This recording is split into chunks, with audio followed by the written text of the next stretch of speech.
অগ্নিগর্ভ আজাদ কাশ্মীর নির্বাচনকে ঘিরে উত্তপ্ত হয়ে উঠেছে পাকিস্তান শাসিত আজাদ কাশ্মীর। কয়েক সপ্তাহ ধরে বিক্ষোভ, সংঘর্ষ এবং প্রাণহানিতে অস্থির রাওয়ালকোট। যে আন্দোলনের শুরু হয়েছিল বিদ্যুৎ বিল বৃদ্ধি, গমের দাম এবং দুর্নীতির অভিযোগ ঘিরে, সেটি এখন রূপ নিয়েছে রাজনৈতিক প্রতিনিধিত্ব ও নির্বাচনী সংস্কারের দাবিতে। এনডিটিভির প্রতিবেদন মতে পরিস্থিতি এমন পর্যায়ে পৌঁছেছে যে এটি আর শুধু একটি আঞ্চলিক সংকট নয়, বরং পাকিস্তানের গণতন্ত্র, মত প্রকাশের স্বাধীনতা নিয়েও নতুন করে উঠছে প্রশ্ন।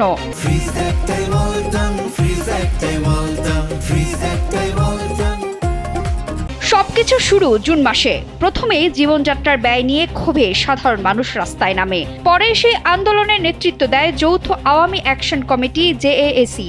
এরপরেই নিষিদ্ধ করা হয় সংগঠনটিকে। এদিকে আন্দোলনকারীদের মূল দাবি জনগণের প্রকৃত রাজনৈতিক প্রতিনিধিত্ব নিশ্চিত করতে হবে। বিতর্কের কেন্দ্রে রয়েছে আজাদ জম্মু ও কাশ্মীর আইনসভার 12টি সংরক্ষিত আসন। বহু বছর আগে জম্মু ও কাশ্মীর ছেড়ে পাকিস্তানে যাওয়া শরণার্থীদের জন্য রাখা এসব আসন এখন আন্দোলনের বড় ইস্যু।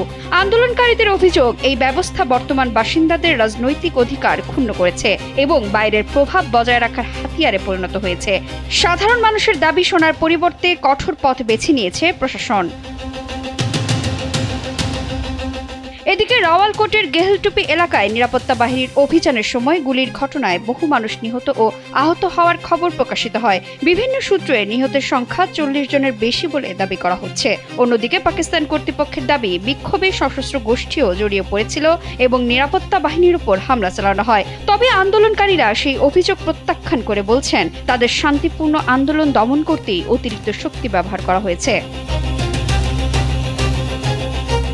এমন উত্তেজনার মধ্যেই আসে নির্বাচন। নিরাপত্তা পরিস্থিতির কারণে 27 জুলাইয়ের ভোট একদিনে না করে কয়েক ধাপে আয়োজন করা হয়, কিন্তু ভোটের দিনগুলোতেও থামেনি উত্তেজনা। কোথাও কারফিউ, কোথাও সংঘর্ষ, কোথাও আবার গুলির ঘটনা ঘটে।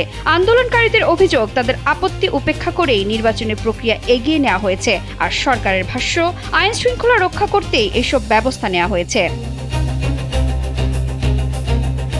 বিতর্ক আরও বাড়িয়েছে পাকিস্তানের প্রতিরক্ষা মন্ত্রী খাজা আসিফের একটি মন্তব্য। তিনি বিক্ষোভকারীদের ভারতের মতোই শত্রু হিসেবে দেখেন বলে মন্তব্য করেন। এরপরই দেশজুড়ে শুরু হয় সমালোচনা। প্রশ্ন উঠেছে, রাজনৈতিক মতভেদ প্রকাশকারী নাগরিকদেরও কি রাষ্ট্রশত্রু হিসেবে দেখবে? এদিকে জাতিসংঘের মানবাধিকার বিষয়ক হাই কমিশনার ভলকার তুর্ক রাওয়ালকোটের সহিংসতার নিরপেক্ষ তদন্তের আহ্বান জানিয়েছেন। একই সঙ্গে জেএএসি-কে সন্ত্রাস বিরোধী আইনে নিষিদ্ধ করার সিদ্ধান্ত নিয়েও উদ্বেগ প্রকাশ করেছেন। এখন সবচেয়ে বড় প্রশ্ন, এই সংকটের সমাধান কি সংলাপের মধ্যে হবে নাকি আরও কঠোর নিরাপত্তা ব্যবস্থার মধ্য দিয়ে? রাওয়ালকোটের পরিস্থিতি শুধু আজাদ কাশ্মীরের ভবিষ্যৎ নয়, পাকিস্তানের গণতান্ত্রিক বাস্তবতাকেও নতুন করে প্রশ্নের মুখে দাঁড় করিয়েছে।